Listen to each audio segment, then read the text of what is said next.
Picture this. It is a hot afternoon in the late summer of 480 BC, and the greatest king on earth is walking across a battlefield to mutilate a corpse. Xerxes, the god king of Persia, ruler of the largest empire the world has ever seen, master of millions, stands over the body of a single dead Greek. And he is furious. He gives an order that violates his own culture, his own code, everything the Persians believed about honouring a brave enemy. He orders the dead man's head cut from his shoulders. He orders the headless body nailed up on a crude wooden cross, left to rot in the sun as a message. The man on that cross is Leonidas, king of Sparta. Now, you already know how this story is supposed to end. You have seen the movie. You picture chiseled abs and red capes, a noble martyr dying in golden light for the sacred cause of freedom, defiant to his last breath. That is the legend. But the terrifying reality is far colder and far stranger than any of that. Because the real Leonidas was not a Hollywood freedom fighter.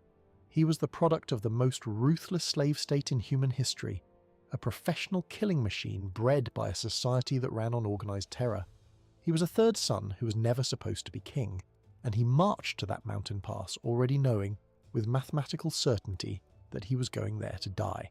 Herodotus, our oldest and most important source for this entire event, writing within a generation of the battle, records that desecration in cold detail, and he tells us plainly that it was shocking precisely because Persians did not do this.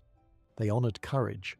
So what did this one dead Spartan do to earn a level of hatred that broke a god-king's own rules? How did the ruler of a civilization built on enslavement end up crucified on a hilltop, and then somehow reborn as the Western world's eternal symbol of liberty? Before we march into the truth behind that cross, if you love pulling back the curtain on the sanitized version of history and staring at what was really there, take a second to hit that like button and subscribe, and drop a comment telling me where in the world you're watching from. Honestly, it never stops amazing me that we can sit here together, scattered across every continent, and reach back 25 centuries to the same handful of desperate days in a Greek mountain pass. So let me know.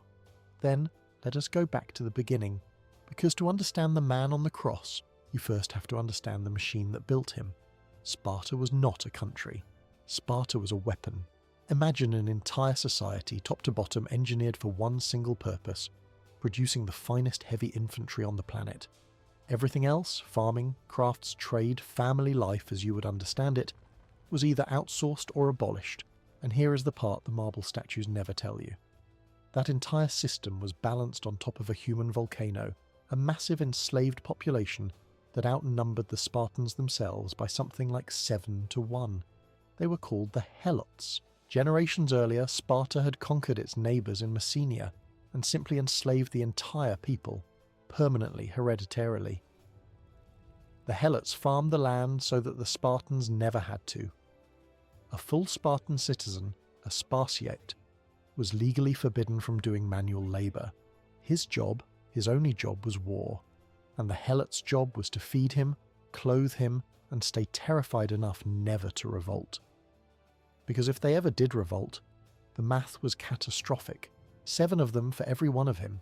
So how do you keep a captive majority that outnumbers you 7-1 from cutting your throat in the night? You terrorise them, systematically, legally, as a matter of state policy. Every single year, the Spartan government formally declared war on its own slaves. Think about the cold genius of that for a second. By declaring an official war, they made it so that killing a Helot was not murder. It was not a crime. It was not even a religious pollution that might anger the gods. It was just a soldier killing an enemy of the state. And who carried out those killings?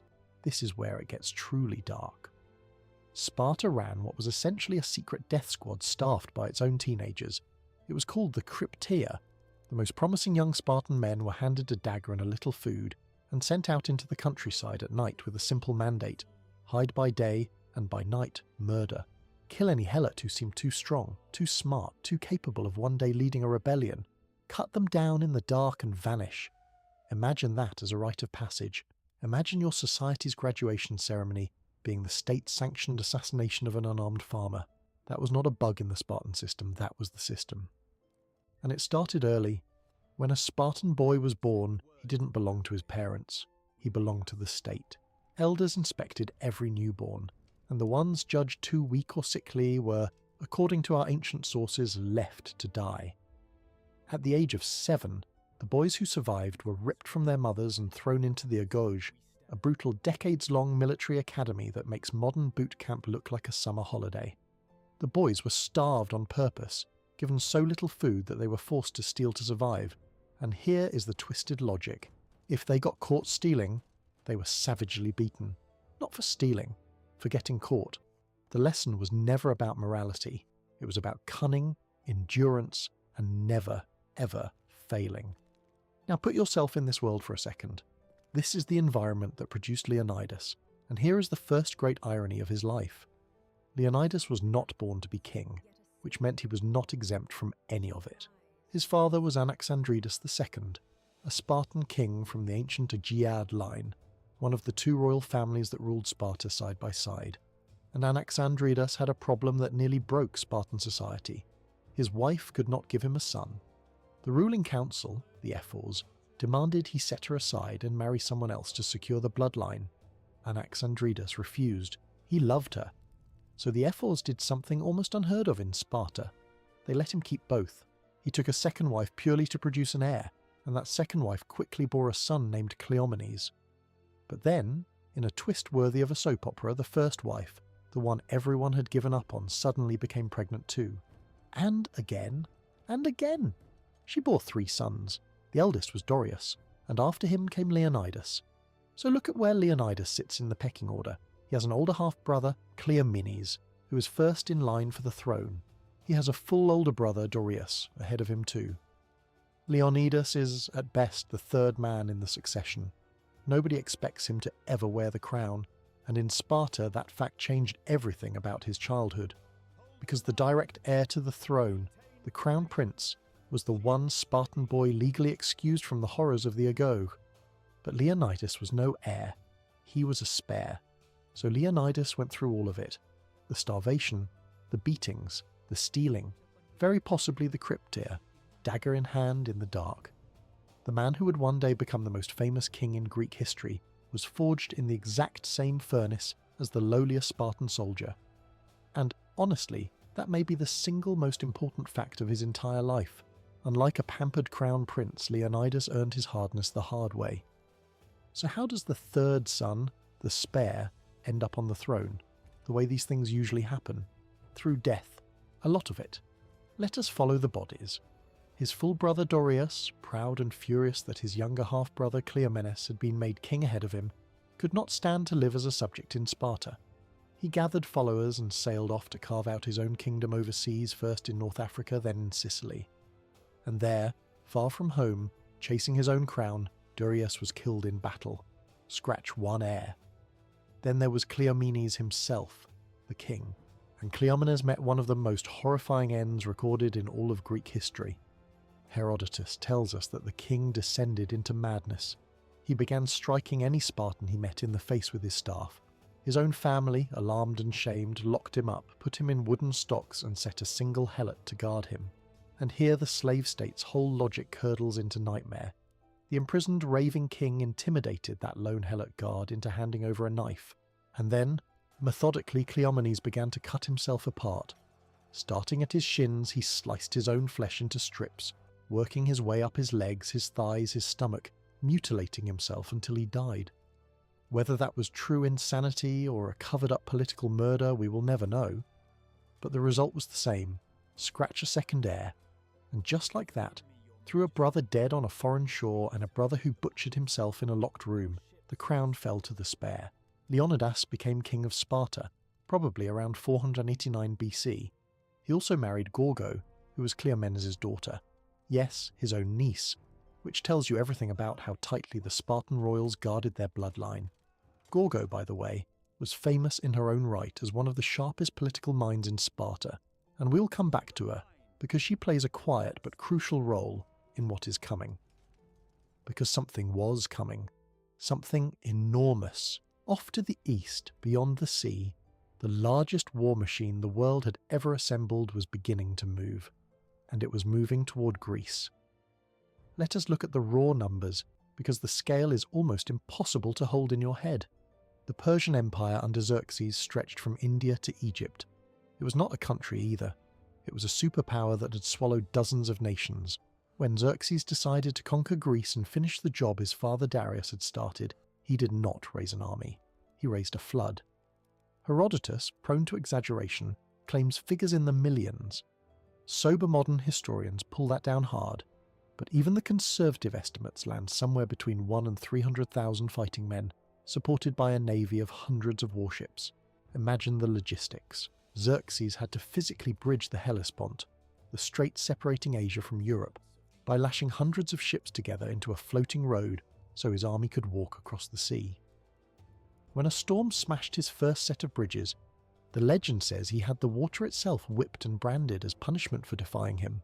That is the mindset of the man now bearing down on the fractured, squabbling city-states of Greece. And Greece was fractured. This is the second thing the legend flattens. There was no united Greek nation. There were dozens of independent, jealous, frequently warring city-states. Athens and Sparta were rivals. Many cities, seeing the tidal wave coming, simply surrendered in advance. Xerxes sent envoys demanding earth and water, the traditional tokens of submission. Plenty of Greeks handed them over without a fight. Because honestly, put yourself in their sandals. A god emperor with 250,000 soldiers is marching toward your home. What would you do? The Spartans, famously, threw the envoys down a well and told them to collect their earth and water from the bottom. But defiance is easy to shout and hard to fund. The Greeks who did resist scrambled to form a fragile alliance and cast around for a place to make a stand. They needed a bottleneck, a piece of ground where Persian numbers would not matter, where a smaller force could plug the gap and bleed the giant. They found it at a narrow coastal pass in central Greece, a place where the mountains crowded down almost to the sea, leaving only a sliver of the road.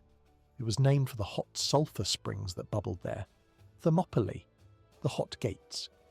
But before Leonidas ever marched, there was the oracle, and this is where the story turns from a war council into something closer to a human sacrifice. The Spartans, deeply superstitious, consulted the oracle of Delphi, and the answer that came back was chilling. Herodotus records the prophecy. Either Sparta itself would be destroyed by the invaders, or a Spartan king must die. One or the other. The city or the king. Sit with that for a second, and then look again at what Leonidas actually did. He did not lead the full Spartan army to Thermopylae. He led a tiny detachment, his personal royal bodyguard, 300 men, and the way he chose those 300 is the coldest, most revealing detail in this entire story. He did not pick the strongest, or the youngest, or the most eager. Herodotus tells us he selected only men who had living sons at home. Think about what that means. Think about it like an insurance policy, a brutally practical actuarial calculation. Leonidas was choosing men whose bloodlines would survive them, men whose family name would not be erased when they died. He was not assembling a fighting force with a chance of victory. He was assembling a suicide squad and quietly making sure that every man in it left an heir behind.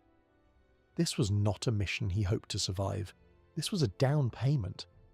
If the oracle demanded that a Spartan king die to save the city, then Leonidas had decided the king would be him, and he would take 300 of his best with him, chosen so their families would live on.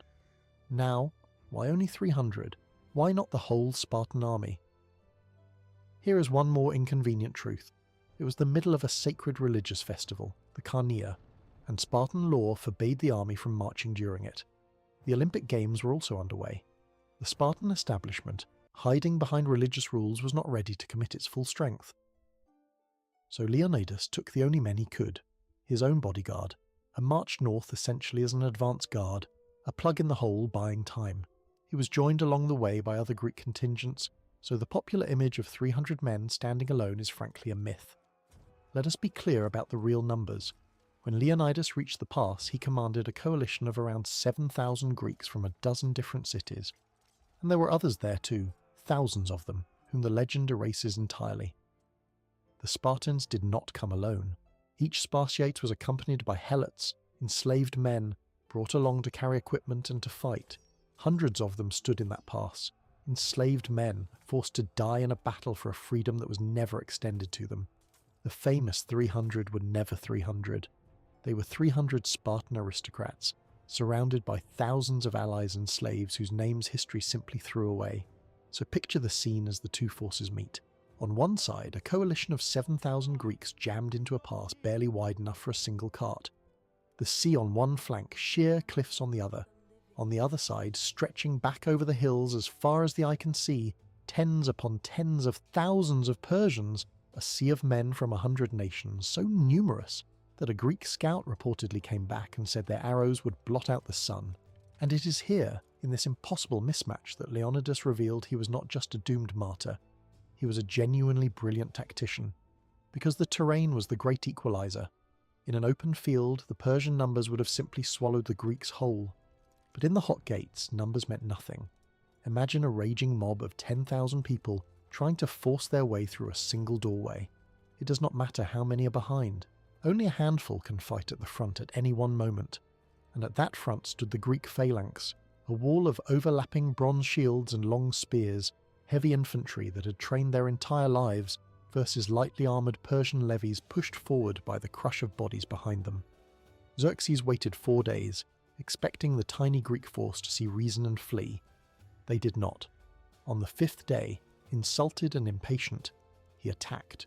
He sent wave after wave of his soldiers into the meat grinder of the pass, and wave after wave broke against the Greek shields and died. Herodotus tells us Xerxes leapt up from his throne 3 times in fear for his army as he watched. The king even threw in his personal elite guard, the 10,000 so-called immortals, the most feared soldiers in the empire, and the immortals too were butchered in the narrows, unable to bring their numbers to bear, their lighter spears and wicker shields no match for the Greek bronze in that confined killing ground. For 2 full days Leonidas and his men held, 7,000 against 250,000, and it was the 250,000 that was bleeding. Put yourself in a Xerxes' position for a second. You command the largest army in the history of the world, you have already bridged the sea and burned cities, and you are being humiliated, at a cost of thousands of your best men, by a force so small it would not fill a stadium, held up by one stubborn king in a gap you could walk across in 90 seconds. It was, for the god king, an unthinkable embarrassment, and it might have held even longer. It might have become one of the great defensive victories of all time, but every fortress has a back door. And someone was about to sell the key. His name was Ephialtes, a local Greek, a man of the region who knew the mountains intimately. And driven by the promise of Persian gold, he walked into Xerxes' camp and revealed the secret. There was a hidden path, a goat track that wound up through the mountains over the heights and came down again behind the Greek position, the one weakness in the entire defence, the way to unlock the door and pour the Persian army into the Greek rear. That night, Xerxes sent his immortals up the mountain trail under cover of darkness, guided by the traitor. Leonidas had not been a fool. He had known about the path and had posted a contingent of Phocian Greeks to guard it. But those men were caught by surprise in the pre-dawn gloom, assumed the Persians were coming specifically for them, and pulled back to a defensive hilltop. The immortals did not even bother to finish them. They simply flowed past and kept marching down toward the pass, toward Leonidas' undefended back. By the grey light of that 3rd morning, the news reached the Greek camp. They were being surrounded. The lookouts came running down from the heights. The unbreakable position was about to become a sealed tomb, and Leonidas now faced the impossible decision that defines him forever. Put yourself in his sandals right there in that dawn, with maybe an hour before the trap closes. You have 7,000 men. To the front, the entire Persian host is massing for another assault. To the rear, the immortals are descending to cut off your only escape. You cannot win. The pass is lost. So what do? Do you order a full retreat and try to save all 7,000? Do you keep everyone and die together to no purpose? Or is there a third calculation, colder than either? Leonidas made his choice, and it was pure Spartan arithmetic. He dismissed the bulk of the army. He released the thousands of allied Greeks and ordered them to withdraw while there was still time, to live and fight another day for Greece. There was no point in throwing away 7,000 trained men in a position that was already lost, but he himself would stay. He and his 300 Spartans, the men chosen because they had sons at home, would hold the pass to the last. Remember the oracle. A king had to die. This was the moment the down payment came due, and Leonidas intended to pay it in full. He was not entirely alone. Roughly 700 warriors from the city of Thespiae made a stunning choice. They refused to leave. Led by their commander, they elected to stay and die beside the Spartans rather than abandon them, and honestly, these Thespians deserve far more of the legend than they ever get. Around 400 Thebans remain too, though some sources suggest they were kept there almost as hostages, their loyalty in doubt. So the true final stand was not 300 men, it was more like 1400, plus the enslaved helots who had no choice at all. But the core of it, the men who had come knowing they would not come back, were the Spartans and their king. And now comes the end. Leonidas knew that this final morning was not about defending the pass anymore. The pass was lost. This was about selling their lives at the highest possible price, about inflicting maximum damage and maximum terror before they fell. So instead of waiting in the narrows, Leonidas did something aggressive and shocking. He advanced. He pushed his men out into the wider part of the pass, into the open, to meet the Persians head-on and kill as many as humanly possible before the trap fully closed. What followed was a slaughter in both directions. The Greeks fought like men with nothing left to lose because they had nothing left to lose. Herodotus describes it with brutal precision. They fought with reckless, suicidal fury. Persians were driven into the sea to drown. Persians were trampled to death by their own comrades, pushed forward by officers with whips from behind. The Spartans fought until their long spears shattered. Then they drew their short swords and kept killing. And when the swords were gone or broken, Herodotus tells us they fought on with their bare hands and with their teeth. And somewhere in that chaos, Leonidas fell. The king of Sparta went down fighting in the press, and instantly the battle transformed. Because for the Spartans, leaving their king's body to the enemy was an unbearable disgrace, a stain worse than death itself. So over the corpse of Leonidas, the most savage fighting of the entire 3 days erupted. The surviving Spartans threw themselves at the Persians to recover the body. Herodotus says they drove the enemy back and seized their fallen king 4 separate times. 4 surges of desperate hand-to-hand butchery over a single dead man before they finally dragged him clear. The last of them, pushed back at last, retreated to a small hill in the pass, the Thespians still with them, and formed a final knot of defenders. And here Xerxes, unwilling to lose one more man to these madmen, stopped sending infantry. He simply ordered his archers forward, thousands of them, and they buried that little hill under a storm of arrows until nothing on it was left moving. It was over. The pass was open, and Xerxes walked out to find the body of the king who had cost him so dearly. This is where we came in. This is the moment of the cross.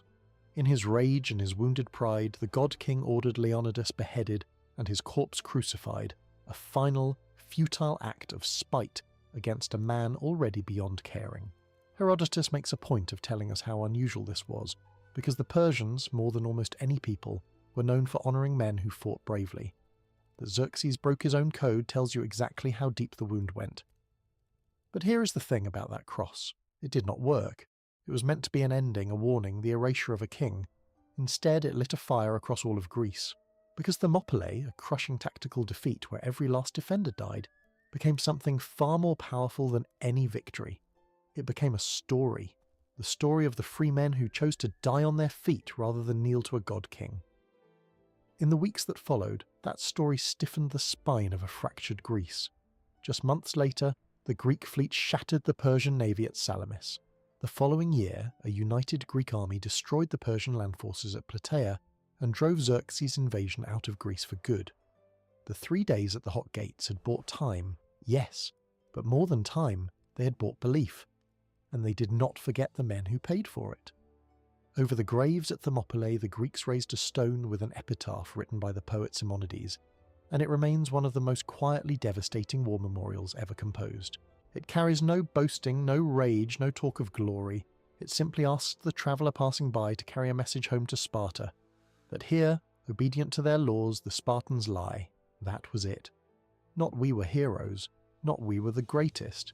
Just, we did what we were told to the end, which if you think about the machine that made them is the most Spartan thing imaginable. There is one final human coda that the legend usually skips. Not quite every Spartan died at the pass. 2 survived, and their fate tells you everything about that culture. One man, Aristodemus, had been suffering from a severe eye infection and was sent away before the final battle. Another, Pantites, had been dispatched as a messenger and missed the end.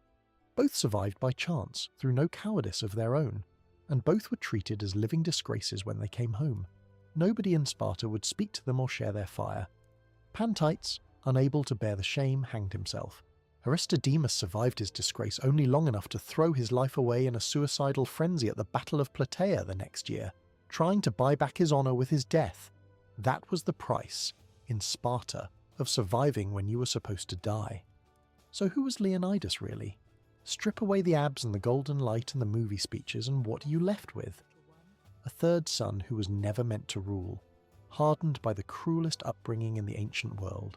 A king of a society that ran on slavery and state terror, that murdered its own captives as a rite of passage. A cold pragmatist who chose his 300 by which men had heirs to spare because he was planning a death, not a battle. And a leader who, when the trap closed, sent thousands of men home to live and stayed behind to die, fulfilling an oracle that demanded a royal life. He was not a simple hero. He was something more complicated and, honestly, more impressive than a hero. He was a man who looked at certain death with open eyes, did the brutal math, and paid the bill himself. And here is the deepest irony of all, the one that hums underneath the entire story. The freedom that Leonidas has come to symbolize for 25 centuries, the liberty carved onto monuments and shouted in films, was defended by one of the least free societies that ever existed. A society built on the backs of enslaved thousands, some of whom died anonymously in that very pass, holding the line for masters who would never have granted them a shred of the freedom the whole world now remembers Leonidas for. So I will leave you with this. Put yourself back in that grey dawn at the hot gates, 1 hour before the immortals come down the mountain at your back. You are the king, you hold the oracle in one hand and 7,000 lives in the other. You know the pass is lost. You could turn and march home with all of them and live, or you can send them away to safety, keep 300 men you personally chose to die, and stay to be cut down and crucified so that a story can be born from your corpse. Knowing everything you now know, the slavery, the terror, the cold arithmetic of it all, would you have stayed on that hill, or would you have called it a lost cause and led your men home? Let me know your honest answer down in the comments, because this is exactly the kind of impossible choice I want to hear you wrestle with. And if you appreciated tearing down the polished legend to find the harder, colder truth underneath, hit subscribe. There is another deep dive into the brutal reality behind history's greatest names waiting for you right now on your screen.